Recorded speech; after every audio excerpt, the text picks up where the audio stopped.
Common disease और भी होती हैं लेडीज की, जैसे यूटीआई इन्फेक्शन हो जाता है, तो उसमें क्रैनबेरी, शतावरी, सीएमडी आप यूज करा सकते हैं। क्रैनबेरी और शतावरी खाना खाने के बाद एक सुबह शाम दे सकते हैं। मेंसेज की जो प्रॉब्लम होती है, बहुत पेनफुल मेंसेज होते हैं, तो उसमें आप शतावरी, फ्लैक्स या सी बकथोन में से दोनों ओमेगा 3 हैं, दोनों में से एक, कैल्शियम, आयरन, साथ में सीएमडी आप यूज करा सकते हैं। प्रेग्नेंट लेडीज को पहले 3 महीने तक आपको कुछ नहीं देना होता है, सिर्फ फोलिक एसिड देना होता है, और उसके 3 महीने के बाद आयरन, कैल्शियम, ध्यान रखिए आयरन और कैल्शियम में जो देने का जो डिफरेंस होता है वो कम से कम 2.5 से 3 घंटे का होना चाहिए। उसके बीच में आप जो है मतलब 2.5 से 3 घंटे के बाद ही आपको आयरन कैल्शियम देने हैं। तो iron, folic, calcium, protein, omega 3 जो है लास्ट 3 मंथ में आप दे सकते हैं, प्रोटीन दे सकते हैं।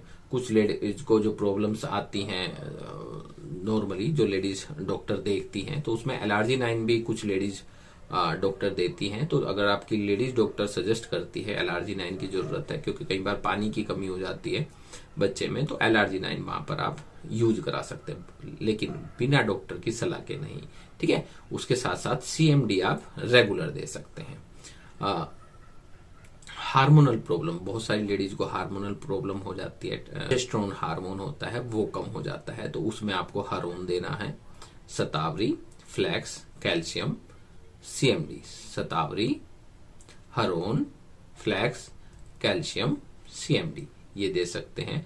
अगर किसी को जो बच्चे को दूध पिलाती हैं महिलाएं, उनको दूध कम हो रहा है, तो उनके लिए शतावरी, स्पाइरुलिना, कैल्शियम और सीएमडी, शतावरी, स्पाइरुलिना, कैल्शियम और सीएमडी।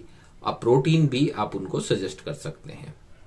ल्यूकोरिया में आपको क्या देना है, क्रैनबेरी बहुत बढ़िया काम करता है, कैल्शियम बहुत बढ़िया काम करता है, ठीक है। उसके साथ साथ शतावरी और आयरन ये दे सकते हैं। और ड्यू गार्डन का जो हमारा अल्टीमेट वॉश आता है वो यूज करा सकते हैं, और इसमें ड्यू गार्डन की ही पैंटीज ड्यू गार्डन हम यूज कर सकते हैं।